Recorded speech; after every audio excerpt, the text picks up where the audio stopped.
हरि हर सबका शुभ हो। मेरे बंधु, मैं ऐसा मुझको ऐसा अभी यहाँ प्रेरणा मिला है कि स्वतंत्रता, अधिकार और स्वराज के बारे में एक अच्छी ढंग से एक बार प्रस्तुत करने के लिए कहा गया है।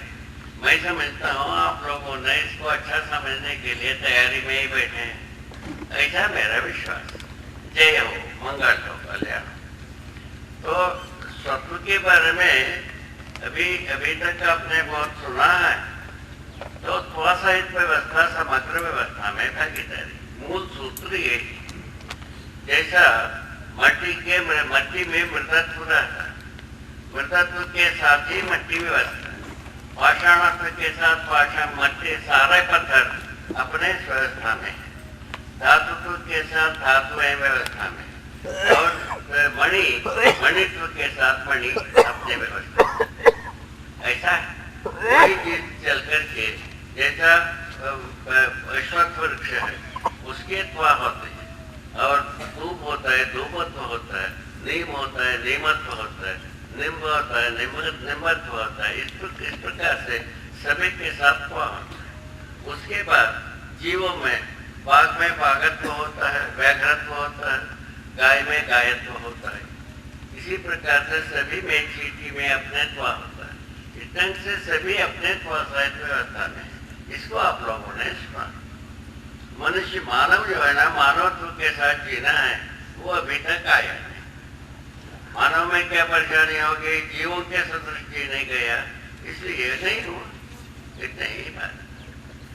जीवों के सदृश, जीवों से अच्छा जीने के लिए सोचा, तभी भी नहीं। यहाँ तक अब तक पहुंचे हैं, जीवों से अच्छा जीने तक तो पहुंचो। जीवों के पास कोई कपड़ा नहीं, जीवों के साथ कोई महल नहीं है, जीवों के साथ कोई सड़क नहीं है, सबका सब हम बना लिए। यही जीवों से अच्छा होने का प्रमाण। ठीक है, चींटी भी जीता है, हाथी भी जीता है, ये तो आप देखते ही हो। तो मनुष्य है ना, चींटी जैसा भी जीता है, हाथी जैसा भी जीता है, दोनों तरीके से जीता है। चींटी सबसे ज्यादा संग्रह करता है, हाथी कुछ भी संग्रह नहीं करता, ज्यादा से ज्यादा खाता है। ये सब संसार में मिसाल रखी हुई। इस ढंग से सब कुल मिला करके एक सूत्र निकलता है। तो हर वस्तु अपने स्वसाहित्य व्यवस्था है, समग्र व्यवस्था में भागीदारी करता है। भागीदारी क्या है? तो उपयोगिता पूरकता, दो सूत्र। उपयोगी होना किसके लिए? पूरकता के लिए। पूरकता में क्या है? आगे व्यवस्था के लिए सहायक, पीछे व्यवस्था के लिए उपयोगी होता। ठीक है, दोनों बात बनाना। इसमें से मनुष्य सर्वथा वंचित होते हैं। तो ना तो पीछे की व्यवस्था के लिए सहायक हुआ, ना आगे की व्यवस्था के लिए कोई तैयारी नहीं कर पाया। ये क्यों हुआ? इसके उत्तर में यही हमने पाया हूँ। मानव जात जीव चेतना में जिया, जीवों से अच्छा जीने के लिए सोचा, इसी में व्यक्तिवाद समुदायवाद पनपा। और हर व्यक्ति के परस्परता में वादा विवाद रह गया, हर समुदाय के परस्परता में विरोध जो है विद्रोह रह गया। उसका प्रमाण जो बार्डर सुरक्षा, सीमा सुरक्षा के रूप में आया। हर समुदाय के परस्परता में विवाद रह गया, विद्रोह रह गया, विरोध रह गया। उसका प्रमाण में सीमा सुरक्षाएं बनी, सारे समुदाय के परस्परता। इसको आप नहीं कह सकते, ये तो गवाही। तो इस ढंग से मनुष्य है ना, वादा विवाद, विरोध, विद्रोह, दमन इतने में रह गया परस्परता में, समुदाय के परस्परता में। तो इससे कोई लाभ नहीं, इससे कोई सुधार नहीं हुआ, इससे कोई समाधान नहीं मिला। उस स्थिति में क्या किया जाए, ऐसा अपन सोच सकते हैं। सोचने पर पता लगता है मानव जो है ना, अपने स्वसाहित्य व्यवस्था में जीना होगा, तभी इसका समाधान बने। मानवत्व के साथ जीने के लिए क्या होना चाहिए? मानव चेतना में ही जीना होगा। मानव चेतना भी शिक्षा में प्रयोजित नहीं है, वह आचरण में किसी का मिलता नहीं, शिक्षा व्यवस्था में कहीं देखने को मिलता नहीं है। और इस दिन से मनुष्य है ना तो स्रोत से मुक्त हो गया, स्रोत रहित हो गया। मानव का स्रोत ये तीन है, शिक्षा है, व्यवस्था है, संविधान। इन तीनों में मानव चेतना का कहीं भी जिक्र नहीं। संसार में जितने भी संविधान, जितने भी शिक्षा का प्रयोग हुआ है, उसमें मानव चेतना का जिक्र है। ये तो यही मानव का स्रोत है, इस बात की प्रेरणा पाने की स्रोत।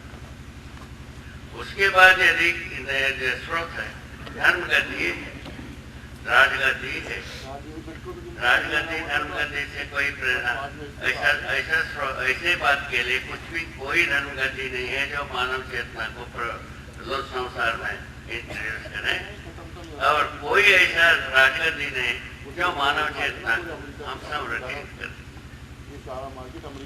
उसका प्रमाण बताया कि व्यक्तिवाद समुदायवाद होने के आधार इसको अपन परिशीलन करते हैं, शोध कर सकते हैं, तय कर सकते हैं, कोई तकलीफ नहीं। इसके लिए काफी विशाल माने संभावना है अध्ययन की। इससे इस आधार पर हमने ये पता लगाया, इस आधार पर एक विकल्पात्मक प्रयोग के आधार पर विकल्प कैसे आ गया, हमने परसों के दिन निवेदन किया था कि मैं स्वयं संकट में इस विधि से फंसा। तो वेदांत को पढ़ा, वेद का सार है उपनिषद, उपनिषद का सार है वेदांत। वेदांत को पढ़ने पर यह पता चला हमको कि भाई जो पहले सत्यम ज्ञानम अनंतम ब्रह्म एक लाइन लिखा, उसके नीचे जो है ना ब्रह्म से ही सारा जीव जगत पैदा हुआ ये लिखा है। उसके तीसरे लाइन में लिखा है ब्रह्म सत्य जगत मिथ्या। ब्रह्म से कैसा कौन सा ब्रह्म सत्य हो करके मिथ्या कैसा पैदा हो गया, इसमें उस समय में दक्षिण देश में एक रमण महर्षि जी नाम की व्यक्ति थे, प्रख्यात व्यक्ति। तो उनके पास जाकर के पूछा गया, उन्होंने यही बताया कि समाधि में ही अज्ञात होता, वो शास्त्रों में भी लिखा था। उसके आधार पर हम अमरकंटक में आकर के समाधि के लिए प्रयत्न किया। वो हमारा प्रयत्न से कैसे भी हो, मानव का पुण्य हो, हमारा प्रयास हो, दोनों का योग है क्यों ना हो, तो हम सफल हो गए। हमको समाधान ये मिला, कोई चीज पैदा हुआ नहीं है, ये झूठ हो गया। क्या है, सहस्तित्व नाम की चीज है, जीवन नाम की चीज है। जीवन ज्ञाता पद में है, कर्ता पद में है, दृष्टा पद में। इसको समझा, सहस्तित्व जो है ना कुल मिला करके पूरा अस्तित्व है, इसको समझा। ये रहता ही है, यही प्रकट होता है, यही संकोचन भी होता है। संकोचन प्रकटन क्या होता है, विस्तार क्या होता है, पूछा। रासायनिक संसार विस्तार होता है, रासायनिक संसार संकोचित होता है। जब कभी होगा यही हो, जीवन रहता ही है और मैंने पदार्थावस्था रहता ही है, सहअस्तित्व रहता है। सहअस्तित्व का मतलब मैं ये बताया था, व्यापक वस्तु एक एक वस्तु का नित्य वर्तमान अविभाज्य वर्तमान, हम सहअस्तित्व नाम दिए। तो व्यापक वस्तु ही ऊर्जा रूप में रासायनिक संसार भौतिक संसार को प्राप्त है, मानव को ज्ञान रूप में प्राप्त। मानव में जो है ना कल्पनाशीलता कर्म होता है, हर मानव संतान में देखने को मिलता है, जिसमें कल्पनाशीलता का कोई लंबाई चौड़ाई नहीं होती। ये ज्ञान का शुरुआत बीज रूप ये कल्पनाशीलता है मानव। इसको अपन अच्छी तरह से अभी प्रमाणित कर रहे हैं केवल मानव चेतना। तो अभी दिव्य चेतना को प्रमाणित करने जाते, शायद ही मानव को स्वागत होता है कि नहीं होता है पता नहीं है। इसीलिए हम अभी केवल मानव चेतना को प्रमाणित करने के पक्ष में काम कर रहे हैं। अब ऐसे मैं पारंगत हूँ तीनों चेतना के समर्थ, ठीक है। ये बात आपको सूचना के रूप में कह रहे हैं। अध्ययन में इसको आपको अध्ययन कराने की व्यवस्था दे दी है। उसको एक दर्शन विचार शास्त्र के रूप में प्रस्तुत किया है। उसको अध्ययन कर सकते हैं हर व्यक्ति। आजकल पठन तो सबसे बनता है सर्वाधिक लोगों में। और उसके बाद समझने की बात दूसरा का अध्ययन में केवल पठन नहीं है, समझना भी। समझने के पक्ष में कहा है कि हर शब्द का एक अर्थ होता है, वो उस अर्थ के उस स्वरूप में अस्तित्व में वस्तु होता है। अस्तित्व स्वयं स्वयं में इस ढंग से शुरुआत। इसके आधार पर मानव सहअस्तित्व में अविभाज्य वर्तमान है। सहअस्तित्व को समझना बहुत आवश्यक है। उसके पहले कोई चीज तय नहीं होती, ठीक है। तो स्वत्व के मूल में सहअस्तित्व को समझना, सहअस्तित्व रूपी दर्शन ज्ञान, सहअस्तित्व रूपी अस्तित्व दर्शन ज्ञान, जीवन ज्ञान, मानवता पूर्ण आचरण ज्ञान, ये तीनों चीज यदि हमको समझ में आता है, हम समझदार। उसके पहले हम किसी न किसी व्यक्तिवाद, समुदायवाद के हम परंपरा में रह के मान्यता के रूप में रहते हैं। मान्यताएं अच्छा करने के पक्ष में भी है, बुरा करने के पक्ष में, दोनों करता है। हर व्यक्ति में वही चीज, अच्छा भी सोच सकते हैं, बुरा भी सोच सकते हैं, वो रखा हुआ है। कल्पना में, मानव का कल्पना में अच्छा भी आ सकता है, बुरा भी आ सकता है। इसीलिए बुराई कुछ दूर तक जो हर समुदाय पचाए, कुछ दूर तक नहीं पचा पाया। तो इसी प्रकार से कुछ सभी समुदाय को देखें, सभी बुराइयां पच, सभी समुदाय को यदि देखें तो सभी बुराइयां पच चुकी। तो किसी समुदाय में कुछ प्रकार की बुराइयां पचा है, दूसरे समुदाय में दूसरे प्रकार की बुराइयां पचा है। ऐसा होकर के सभी बुराइयां सभी परंपरा में मिल करके पच चुके। तो सभी अवैधवाद मानव परंपरा में, अर्थात सभी मानव परंपरा में मिल करके वो वैध मान चुके। अभी हम कहीं भी उसको खोज नहीं सकते, वैध क्या, वैध कहाँ है, वैध प्रमाण कहाँ है, उसको खोज नहीं पाते। बोलने में हम बहुत सभी पंडित हैं, सभी समुदाय में पंडित, कोई समुदाय में पंडितों की कमी नहीं।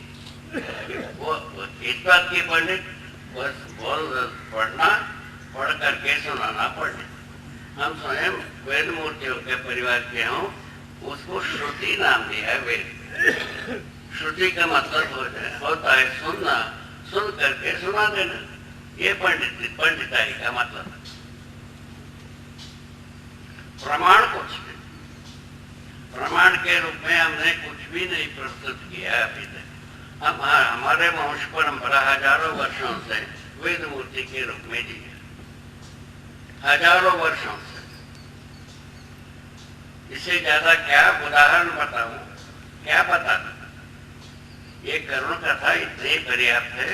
उसके आधार पर हम ये कहना चाहते हैं, वो हम कृषि दिक्कत में पड़े, सत्य से मिथ्या कैसा पैदा होता है। ये तो लफंग हो गए, क्या हो गए, मानव से पत्थर हो गए बात, पर ऐसा कैसा हो। तो मनुष्य सभी प्रकार के खराबी सोच सकता है, ये तो ब्रह्म सत्य हो करके मिथ्या कैसा हो। आम का झाड़ से आम पैदा होता है, नीम का झाड़ से नीमे पैदा होता है, और गाय का पेट से गाय आता है, बाघ का पेट से बाघे आता है, चींटी का बच्चा चींटी होता है। इसको सब हम देखते हैं। मानव का बच्चा मानव ही होता है। फिर मिथ्या कैसा होता, मिथ्या कहाँ से। इस पर सोचने पर पता चला हम कुछ बातों में भ्रमित हो गए हैं। मूलतः जो है ना, कोई पैदा करने वाला है, सोच करके सब सोचा, वो गलत हो गया। पैदा कोई चीज नहीं होता है, रहता ही ये विकसित रूप में रहता है या मूल रूप में रहता है। मूल रूप में पदार्थावस्था है और कभी भी समाप्त नहीं होता, पदार्थावस्था समाप्त नहीं होता। तो ऊर्जा सतत रहता है, व्यापक वस्तु सदा रहता है, यथावत रहता है, उसमें कोई घटता नहीं है, बढ़ता नहीं, यही बस। तो उसमें जो भिगा हुआ, डूबा हुआ, गिरा हुआ सभी इकाइयां में से पदार्थावस्था ह्रास होकर के किसी न किसी अवस्था में रहता है। जैसा अभी सूरज हल्के परमाणु के रूप में परिवर्तित होकर के पूरे वस्तु वही का वही, इसको लोगों ने समझ चुके। तो इसी प्रकार से यदि धरती भी यदि सूरज हो जाता है, इसके सभी पदार्थ पुनः किसी हल्के परमाणु के रूप में रहवे करता है, समय पा करके पुनः विकसित होता है। इस प्रकार से हम देखा, इसके आधार पर हम कह रहे हैं कि हम सहअस्तित्व में, जीवन वस्तु सदा सहअस्तित्व में रहता है, जीवन मात्र नहीं, जीवन का परिणति होता है। जीवन गठन पूर्ण परमाणु है, उसका मात्रात्मक परिवर्तन होता है। जीवन में गुणात्मक परिवर्तन ही होना है, ना कि मात्रात्मक परिवर्तन। जीवन में गठन पूर्ण होने के बाद मात्रात्मक परिवर्तन होने से मुक्त हो गए, परिणाम से मुक्त हो गए। उसके बाद केवल बच जाता है तो श्रमगति परिणाम, श्रमगति परिणाम, परिणाम से मुक्त होता है। श्रम और गति दो रहता है। श्रम का जो स्थली है विश्राम, उसको पहचाना है मैंने सर्वतोमुखी समाधान रूप, वो जीवन पहचान सकता है, सर्वतोमुखी समाधान संपन्न हो सकता है, जिसको हमारे बुजुर्गों ने अभ्युदय नाम दे के रखे। ठीक है, अभ्युदय का परिभाषा में हम लिखा सर्वतोमुखी समाधान, हमारे बुजुर्गों ने उसका परिभाषा में लिखा है। जो मनोधर्म शास्त्र में 4 वर्ण 4 वर्ष आश्रम के लिए जो कुछ भी आचरण लिखा है, आचरण लिखा है, उसको करने से ऐसा बुजुर्गों ने लिखा है। मैंने लिखा सर्वतोमुखी समाधान। अभी इसमें और एक सूचना आपको देना चाहते हैं, हमने उन सब शब्दों को प्रयोग किया हूँ जो बुजुर्गों ने दिया, उसका परिभाषा मैंने स्वयं लिखा, ये भी आपको सूचना के रूप में बताना चाहते हैं। तो उस परिभाषा के संदर्भ में मैं स्वयं एक व्यक्ति जिम्मेदार, मैं स्वयं जिम्मेदार, ये आपको बताना चाहते हैं। उसके बाद जो मनुष्य का स्वतः रूप में जो बात बताया, स्वतः जो होता है मानवत्व ही स्वतः, मानवत्व के अलावा कोई चीज स्वतः नहीं होता है। पुनर्विचार करने के लिए वस्तु, पुनर्विचार करने पर अंततोगत्वा मानवत्व के पास ही जाते। यही गुणात्मक विकास का आधार बने हुए, गुणात्मक विकास पूर्वक इसको पाया जा सकता है, उसको अध्ययन विधि से संपन्न किया जा सकता है, उसको हम स्वयं अनुभव किए हैं और उसको संसार को अर्पित करने के लिए कोशिश करें। मानवत्व के साथ स्वतः का स्वरूप होता है। मानव चेतना पूर्वक देने पर हम व्यवस्था में जी पाते, मानव चेतना पूर्वक देने पर हम अखंड समाज में जी पाते। अखंड समाज चेतना सर्व मानव को मानव के रूप में हम पहचान पाते हैं, मानवत्व के रूप में विश्वास कर पाते हैं, हर मानव को मानव जात के रूप में पहचान पाते हैं और मानव चेतना पूर्वक विश्वास करते हैं, मानवत्व के साथ विश्वास करते हैं। ये दोनों चीज अध्ययन से आने से अखंड समाज की एक सूत्र निकलती है। अखंड समाज में क्या होता है? मानव संस्कृति, मानव सभ्यता का आचरण। मानव सभ्यता, मानव संस्कृति क्या होता है पूछा, मानव संस्कृति वो चीज है निरंतर उत्सव के रूप में जीना। उत्सवता के लिए मानवत्व पहले आधार है, मानव चेतनाएं पहले आधार है। मानव चेतना विधि से नित्य उत्सव की व्यवस्था बनी है, उसको अध्ययन कराते हैं, उसमें पारंगत होना पड़ता है और उसको आचरण में लाना पड़ता है, प्रमाणित करना पड़ता है, जीना पड़ता है। जीने के लिए मानवत्व है, जीने के लिए मानवत्व आता है तो मानव संस्कृति आता है, जीने के रूप में मानव संस्कृति आता है। ठीक है, वो दूसरा भाग मानव सभ्यता। मानव सभ्यता अखंड समाज सूत्र व्याख्या करता है, अखंड सूत्र को वहन करता है, जीने के रूप में व्याख्या करता है। उसी प्रकार जो मानवत्व ही तो सर्वभौम व्यवस्था को समझता है, जीने के रूप में प्रमाणित करता है। इस ढंग से मानवत्व के साथ जीने से अखंड समाज सार्वभौम व्यवस्था सूत्र व्याख्या का धारक वाहक मानव होता है। मानव ही एकमात्र गाय है समझदारी पूर्वक जीने वाला, किंतु इसी आधार पर मानव को ज्ञानावस्था की गाय के नाम दिया। तो जीवों को जीने की आशा के रूप में पहचाना है, मानव को समझ के जीने वाले के रूप में पहचाना है। इसकी आवश्यकता है कि नहीं, हर व्यक्ति सोच सकता है, आवश्यकता हो तो स्वाभाविक है मानव प्रयत्न करेगा, ऐसा मेरा विश्वास। ठीक है, ये बात हुई। स्वत्व का मतलब ये हुआ मानवत्व अपने में स्वतंत्रता क्या चीज है, व्यवस्था में चीज है, इसीलिए व्यवस्था में जीने में स्वतंत्रता कहा है। तो जैसा कम से कम एक परिवार में 10 व्यक्ति होते, 10 व्यक्ति में एक व्यक्ति व्यवस्था का धारक वाहक होना पर्याप्त, आगे व्यवस्था के लिए हम प्रवृत्त हो जाते। परसों के कल के दिन आपको बताए थे कि भाई परिवार में 10 समझदार व्यक्ति होते हैं, उसमें एक व्यक्ति को हम निर्वाचित करते हैं, परिवार समूह का गठन होता है। 10 परिवार समूह एक व्यक्ति को पुनः निर्वाचन करता है, वो ग्राम व्यवस्था हो जाता है। ग्राम व्यवस्था में 10 ग्राम मिलकर के निर्वाचन करता है, ग्राम समूह हो जाता है।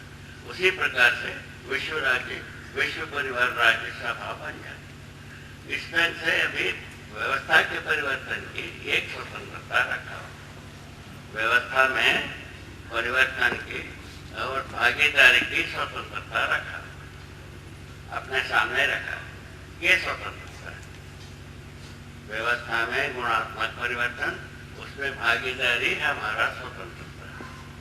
क्योंकि 10-10 परिवार से 10-10 व्यक्ति का परिवार, उसमें एक व्यक्ति को निर्वाचित कर भागीदारी, ठीक है।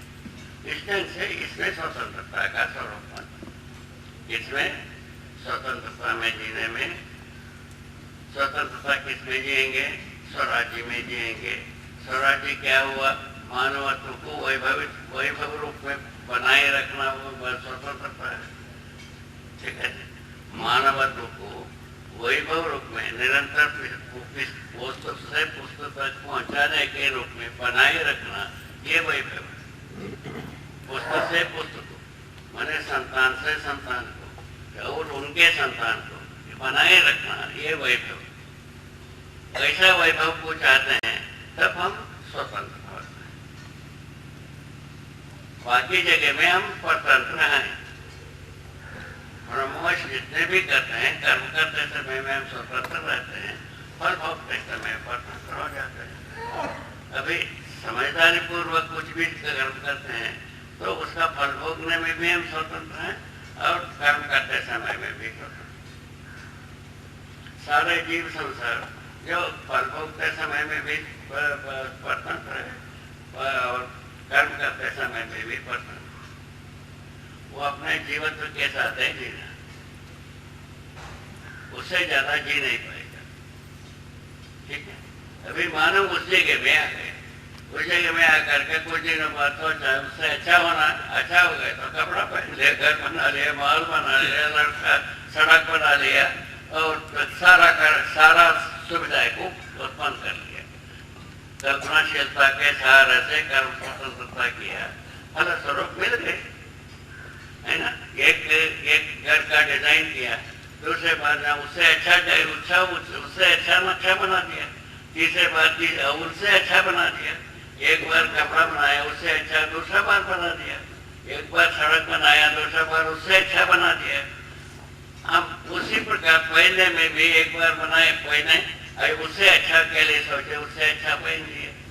ये सब बात तो की, ये सब हो गए, ये सब मानव को अधिकार में आ गए। कर्म स्वतंत्रता का अधिकार आ गया। कर्म स्वतंत्रता से जो मिलना था वो सभी मिल गया। क्या मिलना था सभी, तो आहार, आवास, अलंकार, दूर श्रवण, दूर गमन, दूरदर्शन, इन 6 बात मिलना था, वो सभी मानव को मिला, वो बाजार में आ चुके। ये बात तो अपन देख चुके हैं। और आगे की बात है तो मनुष्य का कल्पनाशीलता का कर्तव्य, इसमें कर्म स्वतंत्रता की से जो होना था होने के बाद भी कल्पनाशीलता के तृप्ति बिंदु मिलन है। कल्पनाशीलता के तृप्ति बिंदु मिलने के लिए क्या करना पड़ेगा? सर्वतोमुखी समाधान संपन्न होना ही पड़ेगा। सर्वतोमुखी समाधान संपन्न होने के लिए क्या करना पड़ेगा? सहअस्तित्व दर्शन ज्ञान, जीवन ज्ञान, मानवता पूर्ण आचरण ज्ञान पाए बिना आदमी समाधानित होने वाला नहीं है। समाधानित नहीं होगा तो क्या होगा? व्यक्तिवाद समुदायवाद होगा। व्यक्तिवाद समुदायवाद होगा तो क्या होगा? डंडे से तलवार, तलवार से तोप तक तो पहुंच ही चुके। ये रहेगा, ये जब तक रहेगा कुकृति जोन मिटेगा, अपराध मिटेगा। सारा कुकृति को, सारा वैधवाद को भारत इसमें सीमा सुरक्षा रेखा में वैध मान चुके हैं। इसको सभी लोगों ने अध्ययन किया होगा, अध्ययन कर ही सकते। ठीक, इस तरह से हम जो है ना स्वतों को सदुपयोग करने की स्थिति में हम स्वतंत्र। स्वतः क्या हुए? मानव चेतना स्वतः हुए, उसका सदुपयोग करने में स्वतंत्र। और स्वतंत्र होने का क्या प्रमाण? व्यवस्था में, अखंड समाज में जीना और सार्वभौम व्यवस्था में जीना, यही स्वतंत्रता का मतलब। स्वतंत्रता का क्या मतलब है? अभी के स्थिति में सकल अपराध करने में आदमी प्रवृत्त होना स्वतंत्र होता है, सकल अपराध को वैध मानने में स्वतंत्र होता है प्रकार। ठीक है ना? उसके बदले में हमने देखा है मानव का यदि उद्धार होना है, अपराध मुक्ति होना है, तो अखंड समाज सार्वभौम व्यवस्था में जीना ही स्वतंत्रता। इतनी बात। अखंड समाज में भागीदारी करना है, सार्वभौम व्यवस्था में भागीदारी करना है या नहीं करना है, उसको सोचने की बात। सोचना है तो समझदार होना पड़ेगा। समझदार होने से समाधानित होंगे, समाधानित होने पर सर्वतोमुखी समाधान होगा, फलस्वरूप हम जी सकते। उसके लिए समझदार होने का पक्ष को हम अध्ययन कमी कराने की व्यवस्था दे रहे हैं। इसके बारे में प्रयोग चालू। इसमें जो भागीदारी करना है वो सब कर सकते। इन सबको बात को आपको एक सूचना के रूप में प्रस्तुत करने के लिए एक जरूरत रहा। ऐसा यहाँ के जो व्यवस्थापक हैं, रणसिंह आर्य, बागड़ी आर्य, ऐसे लोग मिल करके सोचे हैं, उसके आधार पर आपके सम्मुख हम प्रस्तुत। तो ऐसे इस पूरे बात की जो प्रयोजन है मानव का उद्धार है, सर्वशुभ की बात। सर्वशुभी व्यवस्था का मतलब, व्यवस्था में जीने का मतलब है सर्वशुभ की में भागीदारी करना। भागीदारी सर्वशुभ सूत्र व्याख्या में भागीदारी करना ही व्यवस्था में जीने का मतलब है। स्वास्थ्य व्यवस्था का मतलब है सर्वशुभ का मतलब। सर्वशुभ क्या हुए?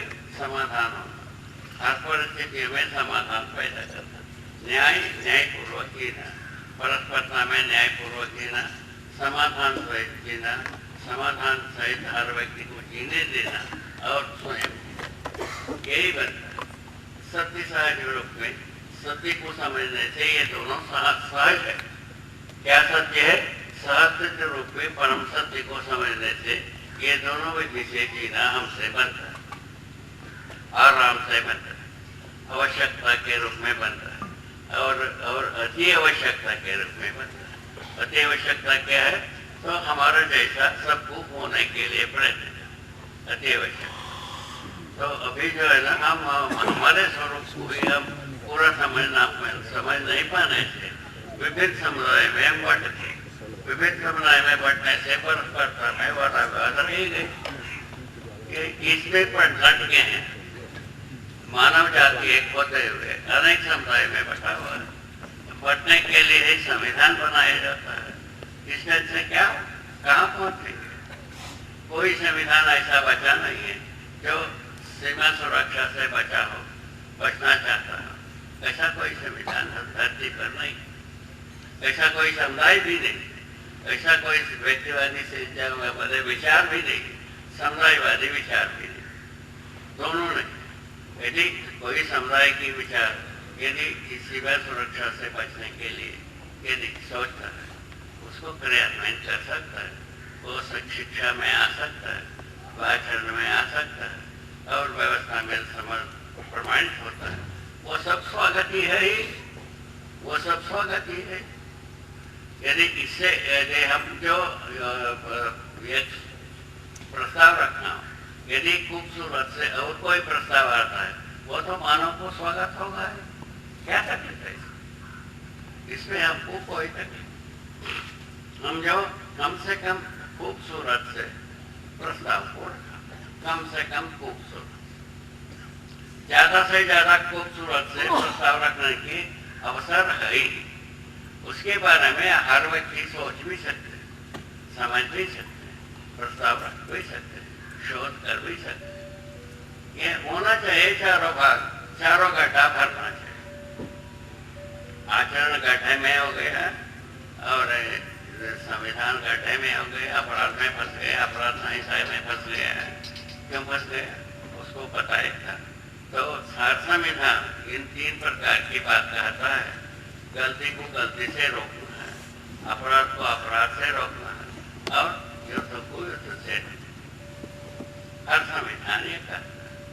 इसको अपराध संहिता कहा जाए, न्याय संहिता कहा जाए।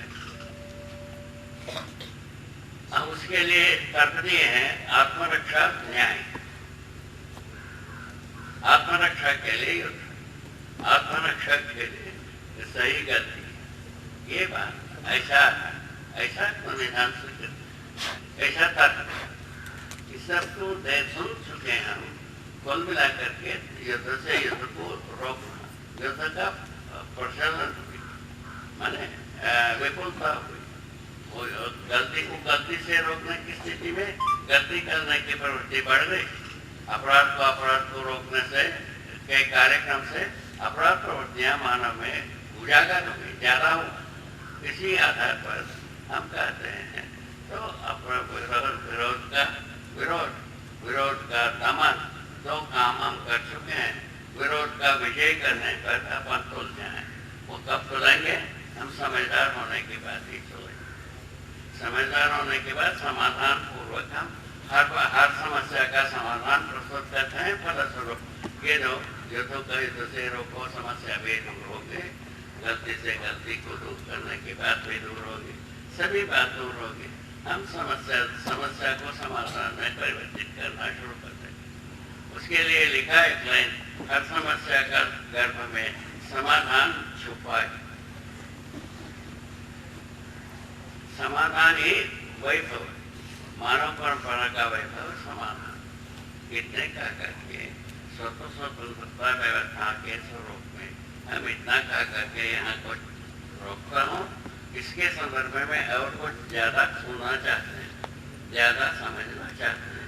यदि कोई शंका होती है कुछ भी विधि से यदि पूछना चाहते हैं तो आप लोग कोई भी पूछ सकते हैं।